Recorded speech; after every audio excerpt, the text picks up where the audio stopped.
Rock and roll touring never gets easier. The grind, the pressure, the sameness. Again and again, success can be a trap, and this time, they were in freefall. The concert that never was, the one that sealed the band's fate in America for good. A haunting, tragic turn of events, deep in the South. A chain reaction they could never escape, fade to black. Welcome to Led Zeppelin's last 24 hours in America, 1977.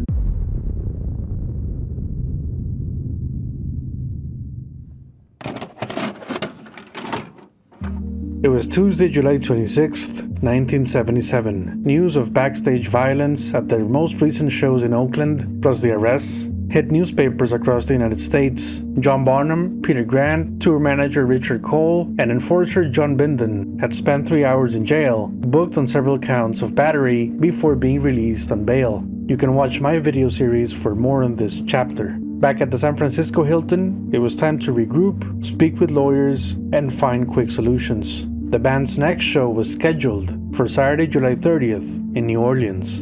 In a foretelling move, Led Zeppelin went their separate ways ahead of the concert. Some had their support systems, others didn't. According to a July 1977 interview with Lisa Robinson, Robert Plant said their families had joined them back in early June between the Tampa show and their first Madison Square Garden dates, June 4th through the 6th. John Paul Jones' wife and daughters came back to the States and were present at the Oakland Coliseum shows. Soon after, they packed their bags for a Midwest road trip to escape the mayhem. Destination? Oregon. Can't blame Jones for this. Family first, their safety was paramount. The Joneses were not keeping up with the Zeppelins. They would arrive in New Orleans just in time for the show. Jimmy Page, meanwhile, was living on his own agenda. Like a traveler of time and space, many sources claim he stayed in San Francisco for a couple of days, but checking on his anthology book, I found Page claiming he went to Los Angeles to try out a synthesizer prototype guitar.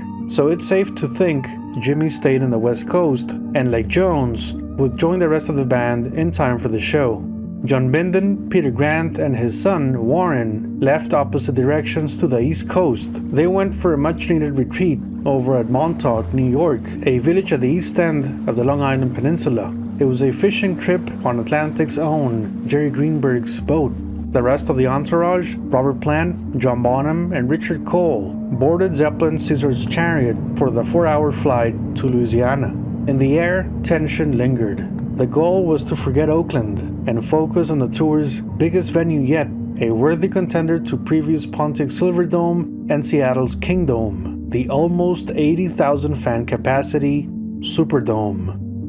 It leaves a lasting impression on the mind. It's been called everything from a monument to man's imagination to the most controversial state project in Louisiana history. It is the Louisiana Superdome. The venue was born out of thunderstorm safety concerning football games. Inspired by Houston's Astrodome, the city approved construction on November 8, 1966, the same day Jimmy Page and the Yardbirds played Davenport, Iowa. The Superdome was an ambitious project aiming to host many sporting events, as well as renting out corporate spots and concession stands. Red tape challenges pushed back construction until August 11, 1971, just days before Led Zeppelin played their 7th US tour. A futuristic design like many arenas at the time, it was the closest thing to a modern marvel in New Orleans. Calculations were made for it to withstand hurricanes and just about any possible emergency there was. From the inside it looked like a spaceship, while the outside looked that of a flying saucer. All this built with municipal bonds, of course, by the people for the people, or something like that. Thousands of hours of hard workers pushing steel to the max, fighting the 1973 oil crisis and Louisiana's intense heat, all in the name of entertainment and profits. It still isn't done, but the Superdome opened today anyway, with some residents of the Crescent City certain that it would take its place alongside Bourbon Street as a symbol of New Orleans, and other residents not quite certain what the Superdome will stand for. The Superdome opened today, years late, millions over budget, and spectacular. Largest covered stadium in the world, seating up to 95,000. It has cost going on $200 million. In a decade of urban economic agonies, somehow cities have found money to build new stadiums in Buffalo, Pittsburgh, Cincinnati, 2 in Kansas City, Arlington, Texas, and now New Orleans, the most extravagant of all.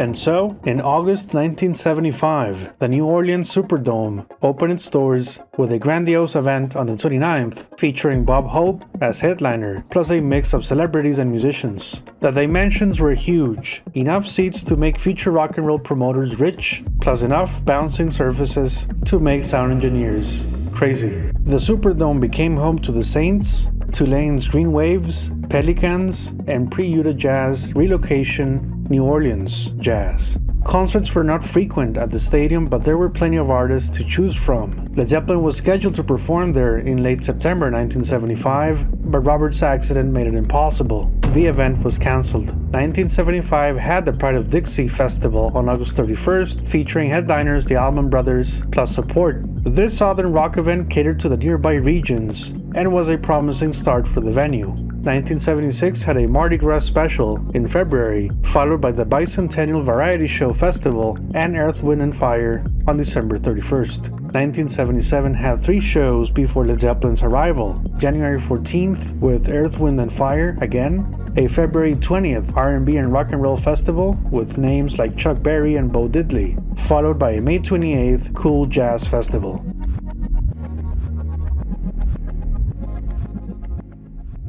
It was 6 a.m. Caesar's chariot got its landing gear ready for New Orleans. These were familiar grounds for Led Zeppelin early into their 1977 tour. They came here for a birthday party for manager Peter Grant, held back on April 5th. All 4 bandmates flew on their private jet from their Dallas home base at the time, having just played that city and Oklahoma. They stayed at the relatively new and luxurious Maison du Pays Hotel. News reports went out until the 13th, with fans going crazy at the sight of Page and Plant in black and white. The band returned on May 19th for their Baton Rouge performance, their first in Louisiana since 1975, and once again checked in at the Maison du Pays.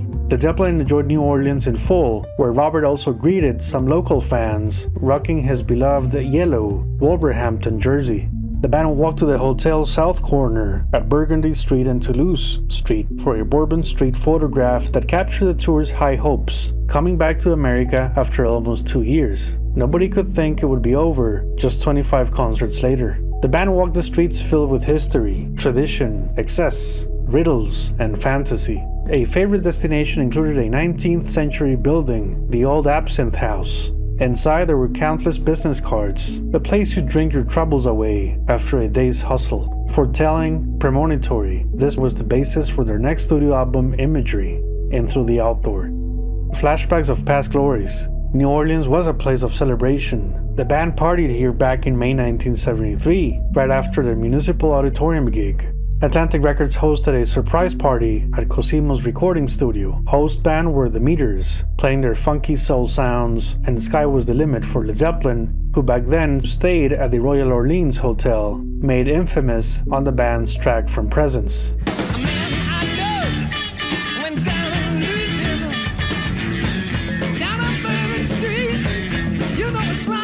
Jokes aside, the band followed a natural progression of life since their Houses of the Holy days. The musicianship evolved, different sides, tastier phrasing, higher stakes. The 1977 tour mirrored 1973 in momentum, excitement, and cool outfits. US promoters took note. They were the most powerful rock band in America.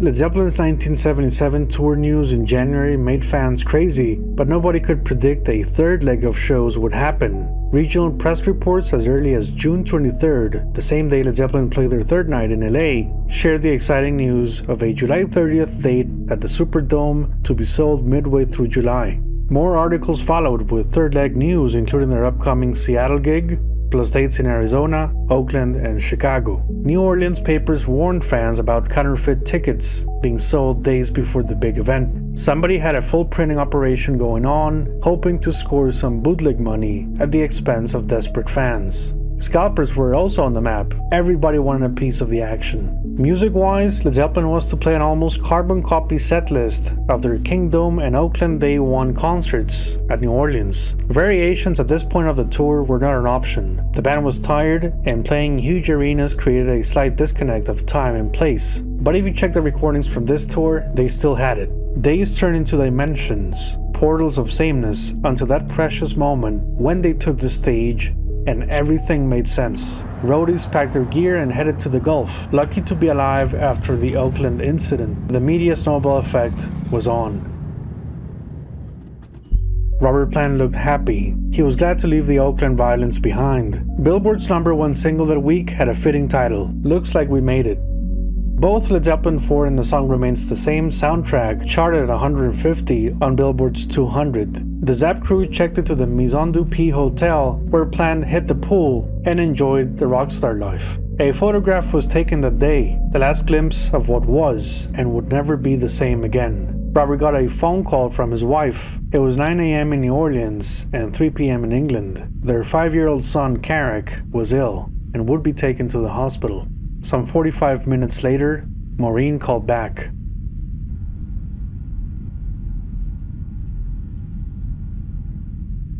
How Robert Plant dealt with life-changing and devastating news in the middle of touring remains a mystery, rightfully so. His world crumbled, and he needed to get the hell out of New Orleans fast. The entourage had split, and how symbolic. Jones with his family in Oregon, Page in LA. It was just like early 1968.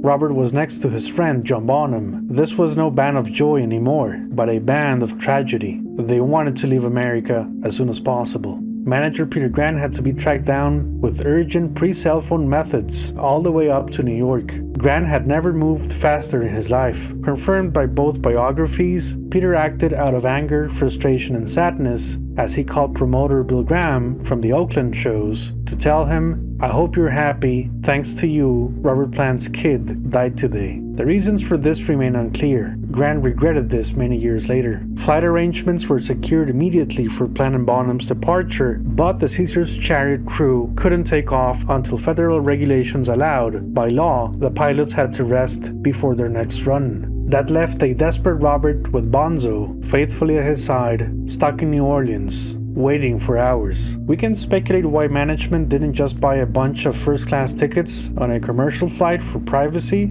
and send them home. Only by late afternoon could they finally board, first to New York City and then on to London. Plant and Bonham arrived at London's Heathrow Airport on July 27th, and then it was either a 40-minute flight or a 2-hour drive to Birmingham. The Black Country Evening already had a July 26th piece on Bonham's Oakland arrest, but specified the other Zeppelin bandmates were not involved. On the 27th, however, the British papers changed their headlines to report Carrick's passing. Articles reported of his passing happening at Plant's Jennings farm in Blakeshall near Kidderminster. They said, quote, "The boy collapsed at his home and was found to be dead on arrival at the hospital." A mysterious infection seemed to be the consensus. UK journalists said 10 Led Zeppelin concert dates were cancelled. Back in America, Peter Grant held a press conference at the Maison du P hotel, confirming the cancellation of the Superdome show on the 30th. Yet rescheduling rumors surfaced on the press, but it was all wishful thinking. Promoter Jerry Weintraub, working with local partners, now had to refund an estimated 40,000 tickets already sold. That figure, roughly half of the Dome's concert capacity, leaves open some compelling questions about whether this date would have ever delivered the kind of payday New Orleans businessmen were counting on. Now, Weintraub was no stranger on this tour, with his name visible on every concert ticket since April 1st. With a resume that included Elvis, Sinatra, and Dylan, Weintraub was keen putting huge concerts together. Thus, while Led Zeppelin's third leg featured massive arenas. Manager Peter Grant would later state Weintraub was key in their 1977 tour success. And here's Jerry backstage with Bonham during the 6-night run at the Garden. Weintraub had a suit he had made in London with a paper note on the dressing room that said, "Hands off." Bonzo took his suit and ripped the arms off to make his own design. That's life on the road in rock and roll. Most surprising at the Maison du P press conference was Grant said no decision had been made for Led Zeppelin's August 2nd and 3rd dates in Chicago. We can guess this bought precious time for local promoters to deal with venue logistics and nightmare refunds. By July 29th, it was clear the tour was finished, but some papers like Buffalo's Evening News still carried word that the August 6th Rich Stadium concert might go on. A spokesman even claimed that only the New Orleans date was cancelled and that talks with Zeppelin's camp were continuing. The level of carelessness from journalists and people wanting to make money is striking. Could they not see that Robert Plant losing his child meant the music was over? Within days, Swan Song headquarters shut it all down. Both Pittsburgh Civic Arena and JFK Stadium dates were cancelled as well. Newspapers in the States ran the tragic story. New Orleans was the should that couldn't be, a juxtaposition of emotions, a devastating contrast. The song remains the same, kept rolling in theaters through late 1977 and well into 1978, while reality had taken a cruel turn. The images of Robert Plant's children on screen now carried a painful weight, a constant reminder of the tragedy that altered Led Zeppelin's course forever. New Orleans Superdome refund instructions were published on August 5th, with fans having to go to the venue to get their money back. Others had to send an envelope at P.O. Box 52439. That same week, Carrick Plant's funeral took place. John Bonham was there, but it was hard not to wonder why John Paul Jones and Jimmy Page weren't. There has always been speculation around this, yet it remains one Zeppelin subject neither of them has ever addressed in full. I'm not looking to spark controversy here, only to look at the circumstances and try to understand human nature. In times of loss, we see the people around us more clearly. Empathy and support are deeply personal. Robert did talk about it over the years, shedding light on how he questioned Page and Jones's friendship after Carrick's passing, thinking maybe they were just colleagues. The recording of Presence had the band closer together after Robert's car accident. They were supportive, but now it felt like T for one. Jimmy Page played an August 14th charity show near his Plumpton home, while Bonham was involved in a car accident that didn't make headlines past the Birmingham Evening Mail and Post. Kidderminster's General Hospital spokesman said, "It's true that he spent 3 days in the hospital, but we cannot say what was wrong with him." It seemed their 9 years in the making rock and roll saga by 1977 was just that, a business. Looking back at how the band came to be in August 1968 though, it was maybe the natural extension of the project's foundations. Context is everything. 2 well-known musicians from the South, joined by their session work, and 2 unknown players from the North, bonded like brothers, trying to make it big in a fading band of joy. The New Orleans Superdome cancellation wasn't just one missed show. It had left the band in limbo, uncertain if they would even find their way back.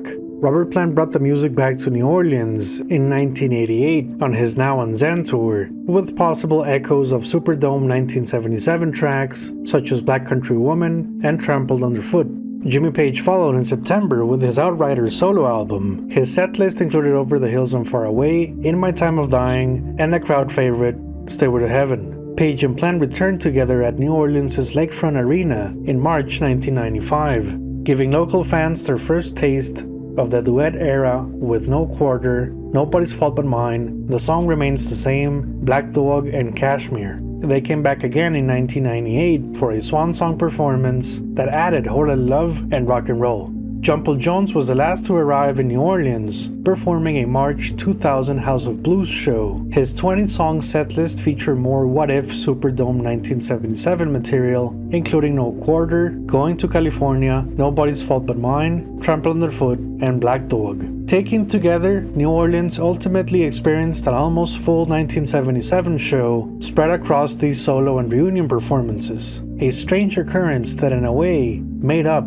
for lost time. I want to thank my dear patrons for making this episode possible, and special thanks to Paul Lukasik, who sent me a great set of Zeppelin photographs, including this New Orleans 1977 ticket replica that guided me through my research. If you'd like to join them and support the channel, check out my Patreon. The link is in the description below, and it really helps me keep these rock and roll stories alive. Until the next time, bye bye.